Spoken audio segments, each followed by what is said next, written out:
राधे राधे दोस्तों। मैं कार्तिक माह में कही जाने वाली 5 मुख्य कहानी आपको सुनाने जा रही हूँ। सबसे पहले दोस्तों, नहाने के बाद में तुलसी माता की पूजा करके, जैसा हम सब जानते हैं कि पहले गणेश जी भगवान का नाम लेना चाहिए, तो इसीलिए मैं गणेश जी की एक कथा तुम्हें सुनाऊंगी, फिर मैं कार्तिक मास की और कहानी सुनाऊंगी। गणेश जी की कथा मैं वो वाली सुनाने जा रही हूँ जो बुढ़िया माई की है। एक बुढ़िया माई थी, मिट्टी के गणेश जी की पूजा करती थी। रोज बनाए रोज गल जाए। एक सेठ का मकान बन रहा था। बुढ़िया माई बोली, पत्थर का गणेश बना दो। मिस्त्री बोले, जितने हम तेरे पत्थर का गणेश गढ़ेंगे उतने में तो अपनी दीवार चिन लेंगे। बुढ़िया बोली, राम करे तुम्हारी दीवार टेढ़ी हो जाए और बने ही ना। अब उनकी दीवार जैसे ही वो बनाए, उनकी दीवार टेढ़ी हो जाए। अब जब टेढ़ी हो जाए तो वो फिर क्या करे? ऐसे में बार बार बनाए, बार बार टेढ़ी हो जाए, वो चिने और फिर टेढ़ी हो जाए। इस तरह करते करते शाम हो गई। शाम को सेठ आया। उसने कहा, आज कुछ भी नहीं किया? वो कहने लगे, एक बुढ़िया आई थी, वो कह रही थी मेरा पत्थर का गणेश गढ़ दो। हमने नहीं गढ़ा तो उसने कहा तुम्हारी दीवार टेढ़ी हो जाए। तब से दीवार सीधी बन नहीं रही है। बनाते हैं फिर टेढ़ी हो जाती है, बनाते हैं फिर टेढ़ी हो जाती है। सेठ ने कहा, वो बुढ़िया आपको पता है कहाँ पर है? बोले, हाँ, वो पास में ही रहती है। सेठ ने बुढ़िया को बुलवाया और सेठ ने कहा, हे बुढ़िया माई, तुम्हें क्या चाहिए? उसने कहा कि सेठ जी, मैंने इनको बोला था कि आप ना मेरे पत्थर की एक गणेश जी की मूर्ति गढ़ दो, पर इन्होंने मुझे मना कर दिया। अब मैं क्या करूं? सेठ ने कहा, हम तेरा सोने का गणेश गढ़ देंगे, हमारी तो दीवार सीधी कर दे। सेठ ने बुढ़िया को सोने का गणेश गढ़ कर दिया।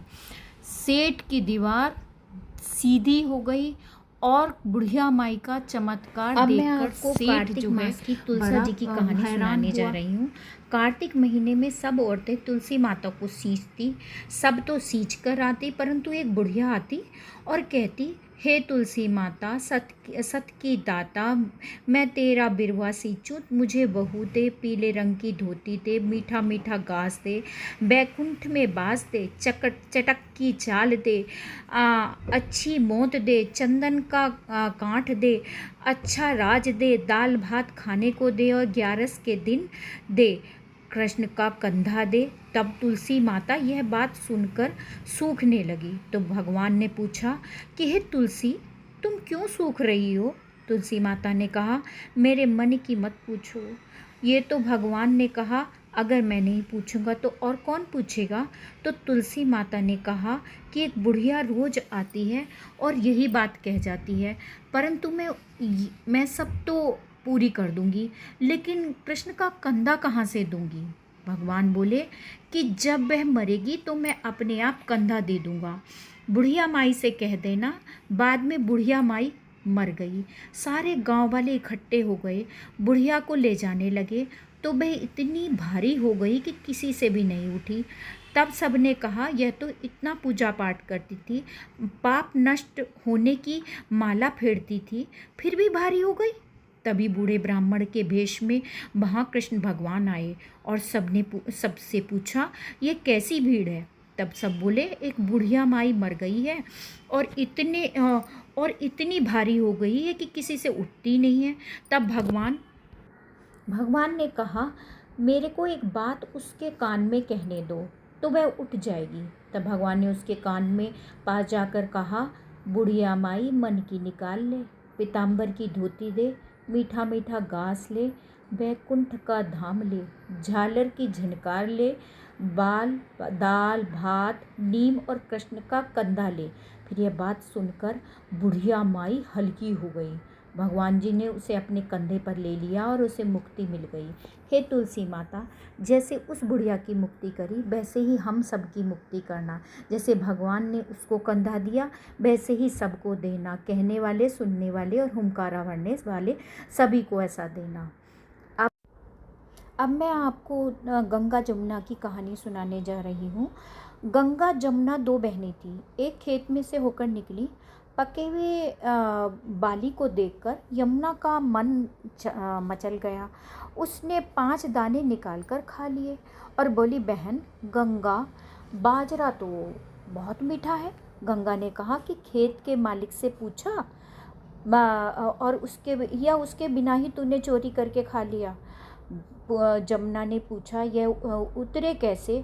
तो गंगा ने कहा कि मैंने तो ये चोरी करके खा लिया, मैंने तो नहीं बताया। तो गंगा ने कहा कि तू खेत के मालिक के घर जाकर 5 बरस नौकरी कर तो यह तेरा पाप उतर जाएगा।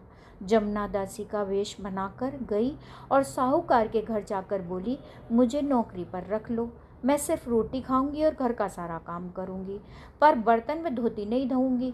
साहूकार ने रख लिया। वह काम करने लगी। वहाँ रहते रहते उसकी इज्जत हो गई।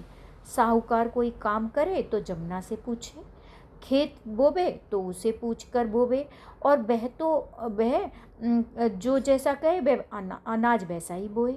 उस साल वही अनाज अच्छा होगा। साहूकार खूब माला माल हो गया। एक दिन ग्रहण का पर्व आया। साहूकार और उसकी बहू दोनों गंगा नहाने चले गए। जमुना से कहने लगे कि हम गंगा नहा के आते हैं और तुम घर पे रहना। जमुना ने कहा, एक सोने का टका देकर कहा कि वहाँ मेरी बहन रहती है, उसे दे देना और कहना कि तेरी बहन ने भेजा है। गंगा से उसके गोरे गोरे हाथ निकलेंगे और सोने का टका ले लेगी। साहूकार ने जाकर वैसा ही किया। हाथ निकले, सोने का टका ले लिया और आवाज़ आई कि उसे कह देना कि तेरे 5 बरस पूरे हो गए। साहूकार ने आकर सारे समाचार कह दिए जमुना से। जमुना वहीं आलोप हो गई और वहाँ से बह निकली। साहूकार ने बड़े बड़े पंडित बुलवाए, सारी बात कही। पंडितों को भी समझ नहीं आया। सब वो विचार करके बोले, जमुना माता ने तेरे यहाँ नौकरी करी थी, क्यों करी यह तो वही जाने। साहूकार और सेठ बड़े दुखी हुए। उनको पछतावा भी बहुत हुआ। हमें तो मालूम ही नहीं था, हमने क्या क्या काम, ऊंचा नीचा सारा काम हमने जमुना माता से करा लिया। यह पाप कैसे उतरेगा। कुछ खाए पिए बगैर सो गए। रात को जमुना माता सपने में आई और कहने लगी कि इसमें तुम्हारा कोई दोष नहीं है।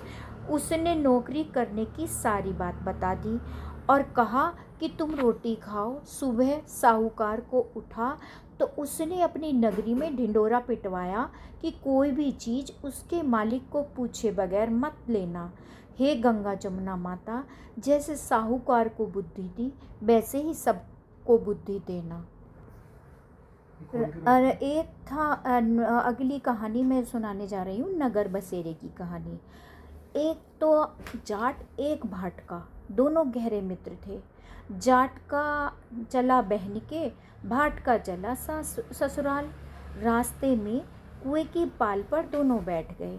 जाट का बोला, नगर बसेरा कर ले।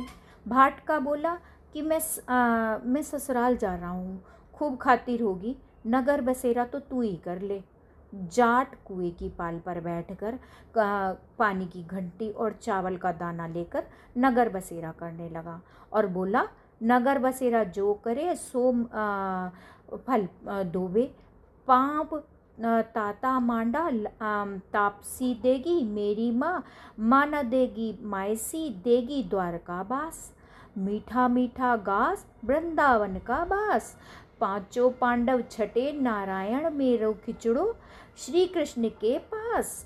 डालू पानी को जाएगी झट से निकल जाए मेरा जी। कर करा के चल पड़ा जाट के बहन ने पूरा चावल जिमाकर खूब बातचीत की। भाट का पहुंचा तो ससुराल में आग लग गई। बुझाते बुझाते राख उठाते उठाते हाथ भी काले हो गए, मुंह भी काला हो गया। रोटी न पानी। पड़ोसन आई, बोली, जवाई आया उसको भी पूछ कर लो। सस बोली, क्या करूं, मेरा तो सब कुछ जल गया। पड़ोसन ने एक रोटी और छाछ दी, उसने खा ली। शाम को दोनों फिर मिले।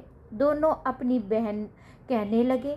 भाट का बोला, मेरे ससुराल में तो आग लग गई, बुझाते बुझाते हाथ भी काले हो गए, मुंह भी काला हो गया, रोटी न पानी। जाट का बोला, मेरी तो खूब खातिरदारी हुई, मैंने तो कही थी कि नगर बसेरा कर ले। बोला, आ अब कर ले। भाटके ने अभी भी मना कर दिया। बोला, तेरी मावसी है, पता नहीं रोटी दे या न दे, मेरी तो माँ है। दही का छुचली चूरमा की पेड़ी धरी पावेगी। भाटके ने नहीं किया। जाटके ने नगर बसेरा फिर कर लिया। नगर बसेरा तो जो करा सो फल धोबे। पाव ताता मांडा तापसी देगी मेरी माँ। माँ न देगी मावसी देगी द्वारका बास। मीठा मीठा घास वृंदावन का बास। पांचों पांडव उठे छठे नारायण। मेरा जीवड़ो श्री कृष्ण के पास।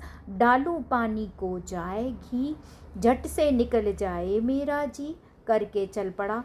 घर पहुंचा ही था कि जाट के मावसी से बहुत लाट चाप किया। भाट का घर गया तो उसकी भैंस खो गई। बाप एक लाठी धरे एक उठावे। बोला कि ससुराल गया तो आग लगा दी, यहाँ आया तो भैंस खो दी। पहले भैंस खोज कर ला तभी रोटी पानी मिलेगा। सारा दिन हो गया ढूंढते ढूंढते पर भैंस नहीं मिली। बाजार में फिर दोनों मिले तो जाटके ने पूछा, क्या खबर है? भाटका बोला कि आते ही मेरे बाप की भैंस खो गई। दिन से ही ढूंढ रहा हूँ, रोटियों का ठिकाना नहीं। जाटका बोला, मैंने तो पहले ही कहा था कि नगर बसेरा कर ले। भाटका बोला कि तेरे नगर बसेरे में इतना गुण है तो चल अब कर ही लेते हैं। दोनों नगर बसेरा करने लगे। नगर बसेरा जो सुख करे सो पल पाए। दोनों ने नगर बसेरा किया, मीठा मीठा बास किया, वृंदावन का बास किया। पांचों पांडव छठे नारायण। मेरा जीवड़ा श्री कृष्ण के पास डालूं सो पानी को जाए। ये नगर बसेरा करके जैसे ही वो आगे चला तो रास्ते में भैंस खड़ी हुई मिल गई। लेकर घर गया। माँ बोली, लड़के को आते ही निकाल दिया। सारा दिन तो भूखा प्यासा और उसको खूब अच्छी तरह जिमाया। उन्होंने सारे नगर में ढिंडोरा पिटवा दिया कि सब कोई कार्तिक और पीहर जाने से पहले आते जाते नगर बसेरा जरूर करेगा। इसीलिए जैसे भाटके और जाटके को सद्बुद्धि थी वैसे ही प्रभु हमें देना, और हम भी ऐसे ही कार्तिक नाके उनका गुणगान गाते रहे। राधे राधे। दोस्तों, ऐसा कहते हैं कि कार्तिक मास में सारी कहानी कहने के बाद में लपसी तपसी की कहानी ज़रूर कहनी चाहिए। इसीलिए मैं आपको लपसी तपसी की कहानी सुनाने जा रही हूँ। एक था लपसी, एक था तपसी। तपसी तो भगवान की तपस्या में लीन रहता था और लपसी रोजाना सवा सेर का हलवा बनाकर भगवान को भोग लगाता, थाली लाता, जीम लेता। एक दिन दोनों में झगड़ा हो गया। लपसी बोला, मैं बड़ा हूँ।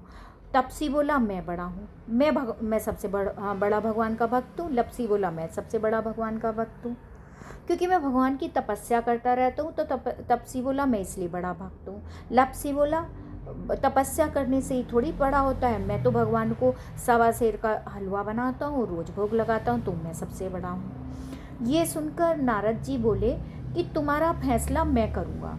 दूसरे दिन तपसी नहाकर आने लगा तो नारद जी ने 1.25 करोड़ की जो अंगूठी थी तपसी के आगे गिरा दी। उसने आंखें खोलकर देखा तो देखा कि एक बड़ी महंगी सी अंगूठी पड़ी हुई है। उसने उठाकर धीरे से अपने पैर के नीचे दबा ली और तपस्या करने लगा। इधर लपसी ने सवा सेर का हलवा बनाया था और भगवान को भोग लगाया।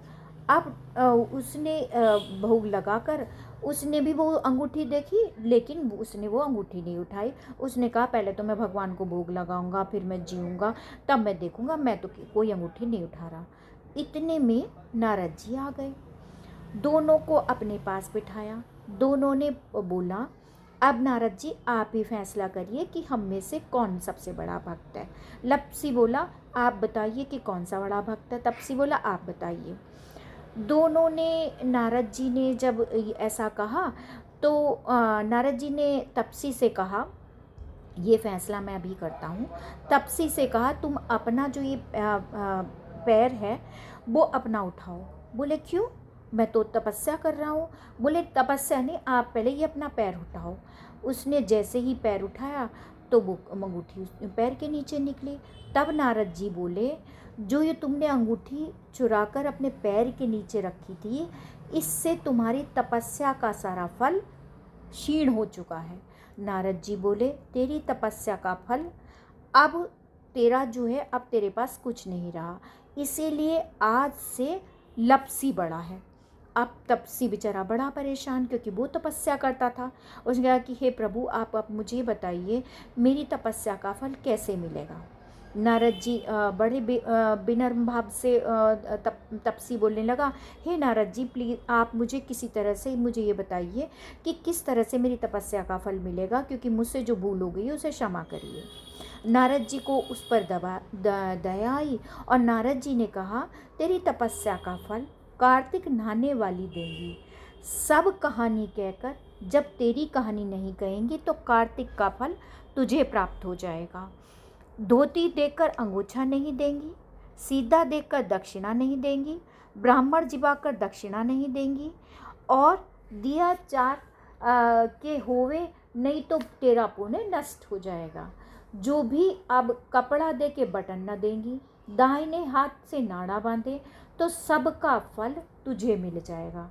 इतना कहकर नारद जी अंतर ध्यान हो गए, और तभी से लपसी तपसी की कहानी कार्तिक नहाने वालियों को हमेशा कहनी चाहिए, क्योंकि जितना हम कार्तिक नहाने के बाद पुण्य प्राप्त करेंगे, अगर उसकी कहानी उनकी कहानी नहीं कहेंगे तो हमारे सारी कहानी का फल, सारे हमारी कार्तिक नहाने का फल लपसी तपसी ले जाएगा।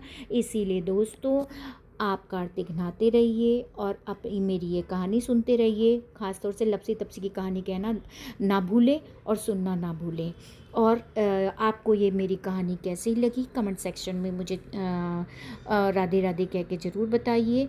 तब तक के लिए राधे राधे।